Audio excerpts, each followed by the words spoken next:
Chapter 4 is all about carbon and carbon compounds. So we'll start talking a little bit about the properties of the element carbon, and then we'll go into organic carbon compounds. So carbon is a real special element, really unique.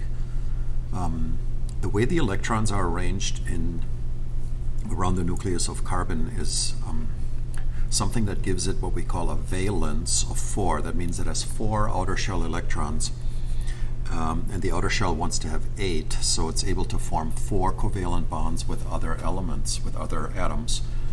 And that gives carbon sort of this magic number 4, that it always likes to have 4 other atoms stuck to it. In the simplest form, that'd be 4 hydrogens, which creates the compound methane, CH4. But it doesn't have to be 4 separate atoms. Sometimes they're stuck to carbon. Sometimes an atom is stuck to carbon with a double bond. So as long as there's 4 covalent bonds, you're good to go. A lot of times that'll be 4 other elements or 4 other atoms. Sometimes it'll be less, but they'll have double bonds or maybe even a triple bond. All right, so you can see here that there's 4 electrons in the outer shell, giving it a valence of 4. So 4 is that magic number we need to remember with carbon. Well, by the way, these other elements come into play also. Nitrogen has a valence of 3, oxygen 2, hydrogen 1. So hydrogen likes to have 1 bond, oxygen likes to have 2 things stuck to it, nitrogen 3. We'll see that again later. So here we can see some simple carbon compounds like methane and ethane. Those are gases that are flammable, like the stuff that's on your gas stove, that comes out of the gas stove that burns. Natural gas has mostly methane, some ethane. You notice this carbon has 4 things stuck to it, so 4 hydrogens in this case because of that valence of 4. Each of these carbons, once again, you might say, well, it only has 3 hydrogens, but it has that 4th bond connecting to this carbon. This is just different models of it that we don't need to worry about right now. Here, as I mentioned, sometimes we get double bonds, so this carbon is still a happy carbon because it has, 4 covalent bonds. 1, 2, 3, 4 in this double bond to the other carbon.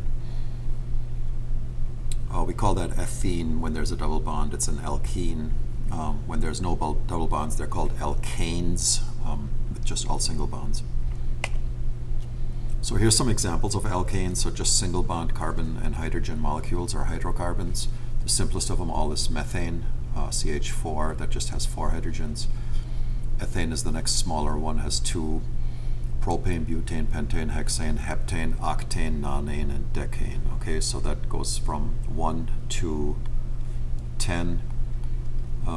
Should you memorize those? If you want to. Most of the prefixes are kind of intuitive, like penta, means 5, hexa is 6, hepta is 7, octa is like octopus, or octagon, means 8, nana is 9, and then deca, like a decade, is 10. The ones that don't make a lot of sense are these. You just have to remember that meth is 1, eth is 2, prop or pro is 3, and then but or butane is 4. Whatever. The boiling points we're not going to worry about right now.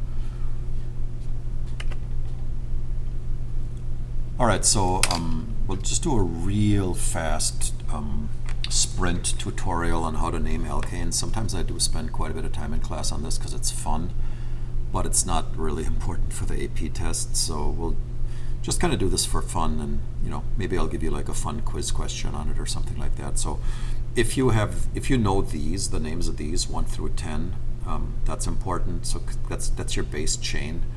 So basically, if you have a compound like this with 1, 2, 3, 4, 5, 6, 7, 8, 9 carbons in a row, that's going to be a nonane. So you know the ending right away is going to be nonane. Then you look to see if there's any branches on that thing. So this is the main chain right here. This is the longest carbon chain that we can see, is those 9. Then these guys here are branches. Those are methyl because it's a methane. It's just 1 carbon. We don't call it methane anymore. We call it methyl, like this, because it actually is just a CH3 because one of the bonds is going to be stuck to carbon.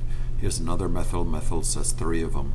Then there's one ethyl, because there's two carbons, kind of like ethane, except we call it ethyl, because it's really only a CH5. There's 3 here, and then 2 here, keeping that valence of 4, happy. Anyway, so the way we name that now is because there's only one ethyl. Ethyl is before M in the alphabet. E is before M, so we say the ethyl first. We say 5-ethyl. The 5 means it's on carbon 5. That's what the ethyl group is right here.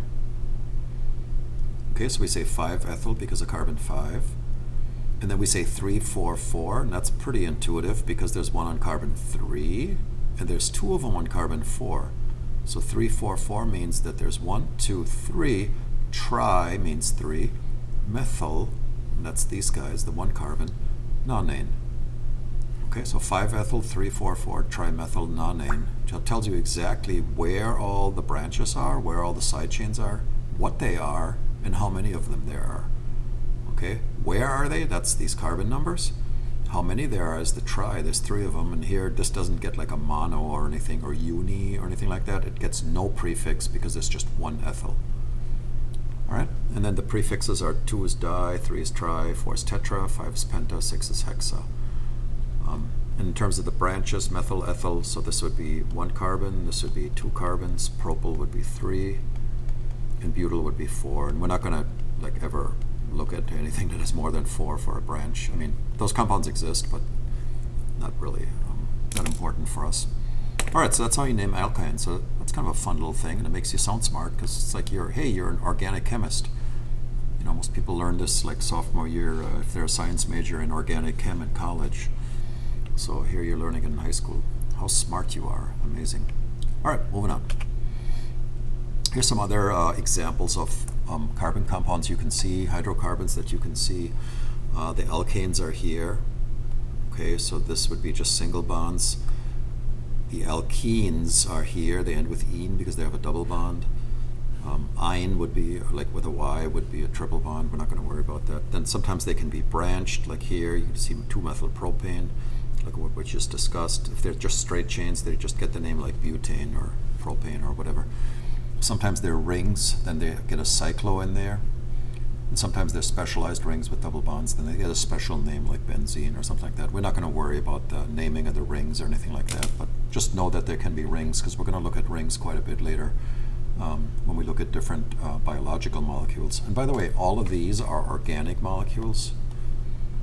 So these aren't necessarily in living organisms, but they came from living organisms. So they came from like dead animals and plants that were fossilized, and I shouldn't say fossilized, but that formed fossil fuels over millions of years, where the oxygens were stripped away, and then all that was left is the carbon and the hydrogen. And this is basically like petroleum, like oil out of the ground, or natural gas, coal, stuff like that is made out of these kinds of compounds. Not necessarily like the molecules that make up living things. But like I said, they come from living organisms. They once were in living organisms. We already talked about these guys. Already discussed that. And this is something that is kind of important in biochem, is the concept of an isomer. There's different kinds of isomers. Let me tell you what it is first. Isomers are basically 2 different substances that have the same chemical formula, or same molecular formula, but a different shape, a different structure. Okay, like a structural isomer, an example would be this molecule. It has 4 carbons, or this one. Still has 4 carbons, but one of them is now branched. It's in a different place. So it has a different structural geometry, a different shape, but it still has exactly the same chemical formula, because let's count the hydrogens here. I'm going to put the hydrogens on, and you know each carbon has to have 4 bonds. So this has 3 hydrogens, 2 is 5, 2 is 7, and 3 is 10. So there's 10 here. So it's C4H10. Now let's count these guys. There's 1, 2, 3 hydrogens here. There's only 1 here. 1, 2, 3. 1, 2, 3. So we got 3, 3, 3 is 9, plus this one is 10. So once again, we have C4H10. So the chemical formula identical, but the structure is different, and then the properties of it, the chemical and physical properties of those 2 substances are going to be different. So this would just be butane, and this would be 2-methyl. I'm sorry, I'm coughing here. 2-methyl propane. All right, so that's structural isomers. They basically, the way my organic chem teacher in college taught it was really good, but it was horribly gruesome. He said that if you take your arm and cut off your arm and stick it on your head, so here's me like normal me, okay, and then here's me as a structural isomer me. So I still have all the parts, but I take this arm and I stick it up here. So I still have 2 arms, it's just in a different place now. So everything is the same except where it's placed and the way that it's the shape and the structure of it is different. 2 legs, 2 arms, a head, and a body is all the same. That's a structural isomer. All right, a geometric isomer is, geometric isomer would be like if basically one arm was going up and the other arm was going down. Okay, versus this guy, which is the geometric isomer, this guy has both arms going up. So the arms are still in the same place, but they're aiming in different directions, and that's what we have here. So this is what happens when you have a double bond in molecules. What you'll have is something like this. Carbon and carbon. Here we have a hydrogen that points up, and on the other side we have a hydrogen that points down. Okay, so in this carbon chain, this keeps going. One of the hydrogen goes up, one goes down. So we say that configuration is called trans. It's a trans configuration because trans means opposite, and these are on opposite sides. So sometimes geometric isomers are also called trans cis isomers. Okay, so the other possibility for this one would be if the carbon double bond was like this, and then one of the hydrogens was here on top, and then the other one was also on top. So we'd call that a cis configuration. Okay, so the hydrogens are in the same place on the same carbons, but they're aiming in different directions. And this only matters when there's a double bond or a ring, because if there's a single bond, they can spin around freely and it doesn't matter where they go, but in a double bond, they're locked in place, and then it matters if they're up or down. And then finally, enantiomers are basically mirror images. So I'm going to try to draw this. So a hand or 2 hands would be good examples of enantiomers, where they're basically exactly the same, except they're mirror images of each other. Oops, I love it when it does that. I don't know why it's doing that all the time. Okay, well, yeah, just have to imagine another hand like that, or just look at your own hands. You can't superimpose your hands. They're mirror images of each other. No matter which way you aim them, if they're both aiming in the same direction, they cannot be superimposed. So we'll take a look at some examples here. So structural isomers, I just showed you, same thing with cis-trans, and then here's enantiomers. So these guys are mirror images. Notice how the nitrogen group is here on the bottom right, and then the nitrogen group here is on the bottom left. And here's a better picture of the hands that I don't need to draw. So this hand and this hand cannot be superimposed, put on top of each other, and actually fit unless you have both of the palms meeting. That's cheating. They have to be both aimed in the same direction. So that would be an enantiomer, and a lot of times enantiomers have directions like left and right. So L stands actually for levo, and that means left. And then D stands for dextro, which means right. So we got the L and the D isomer of the enantiomers, left and right. And with biological molecules, or like medicines or like drugs, it matters which isomer you get. It matters if it's the levo or the dextro one, because one of them might work and the other one might not work, or maybe one of them is like poisonous and the other one isn't. All right, where I did that. Oh, here's another example of a trans cis or geometric isomer is like the different forms of glucose, whether it's pointing up or down. Oh yeah, so here's some examples of drugs like L-DOPA and D-DOPA are enantiomers of a drug that's used to treat Parkinson's disease, which is a disease of the brain involving dopamine. And L-DOPA is the one that works, and D-DOPA doesn't work. So the enantiomer of it, the mirror image of it, does not fit in the receptor. It does not work, but the L-DOPA does work. Ibuprofen is another one that has enantiomers where only one of them works. Albuterol, which is ibuprofen, obviously, is for headaches and pain. Albuterol is for asthma. It has L and D isomers, or enantiomers. And then thalidomide is a drug that was used in the 50s and 60s for against morning sickness in pregnant women, and it ended up being a teratogen. Teratogen means that it caused the babies to be born with horrible birth defects, like the child might be born missing an arm or missing legs or something like that. That's from thalidomide. It worked great against morning sickness, but it had terrible effects on the kids, and they didn't know that right away. So before they, pulled it from the market. But thalidomide also has an L and a D, left and right, and one of the two is the one that causes the birth defects. All right, so this is just visual diagrams or 3D diagrams of the different enantiomers. You don't really need to worry about all that.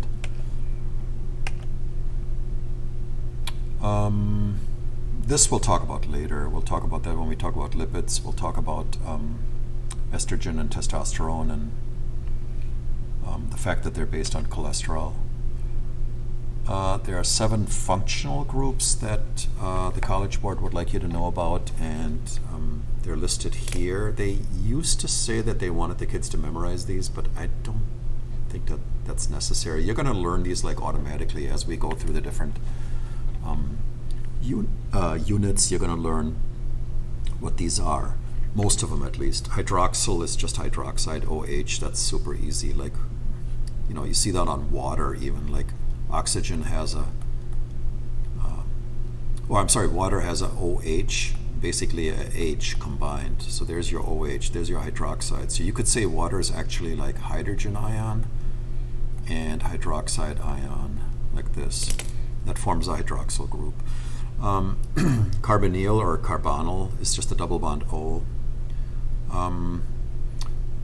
That you see in like different kinds of sugars, ketones, and aldehydes. We don't need to worry about that.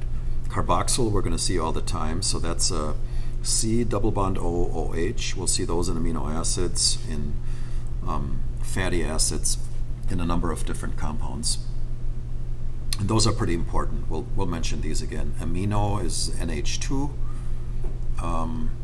That is found in, or NH3, it could be depending on which way you write it, but it's found in amino acids, obviously, so that's super important in proteins.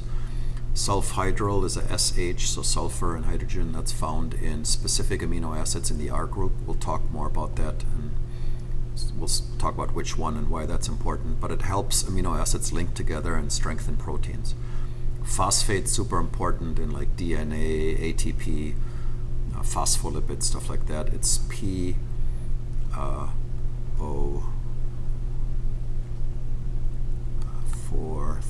minus, and when it's linked to something else, it loses that one oxygen, or the oxygen connects it to the carbon then. All right, and then methyl is just a methane or CH3, because that one hydrogen is missing because it got connected to the carbon over here. But the methyl groups are important in a number of different things, but one that comes to mind is that methyls are used to turn off DNA. So methyl groups are stuck to DNA when genes get turned off when they're not needed. So that's one situation where you might see that. All right, so these are just the different ones. You don't need to memorize these structures necessarily, but just so you're familiar with the groups when you see them. Like, if you see a CH3 here, like you should, oh yeah, that's a methyl. If you see a big old phosphorus with tons of oxygens, that's a phosphate. So, here, this is a super important molecule. This is ATP. That's the structure of it. We'll look more into that in more detail later, but the fact that it has 3 phosphates stuck together is important, because this is actually wrong. There's not two oxygens here. This picture is wrong. Oh my God, I didn't even realize that. That's so funny. Well, anyway, that doesn't really matter. But there's three phosphates in a row like that, and they're all negative, and they repel each other. Like this is repelled from this, and this is repelled from this, which gives it tons of energy. It's like a compressed spring. It's like a compressed spring that just wants to, expand and sort of explode. And ATP has lots of energy. It's a high energy molecule, and it gives living organisms energy to do lots of stuff. So cells do basically everything they do with ATP. Oh, one more thing that's interesting about ATP is it kind of looks similar to DNA. It's got a nitrogenous base. As a matter of fact, it's adenine, which is one of the ones in DNA. That's the A. It's got ribose. In DNA, it's deoxyribose, but it's real similar. And then the three phosphates. And when it loses a phosphate, that's when it releases its energy. So, all right, that's it for chapter 4. Thanks for listening.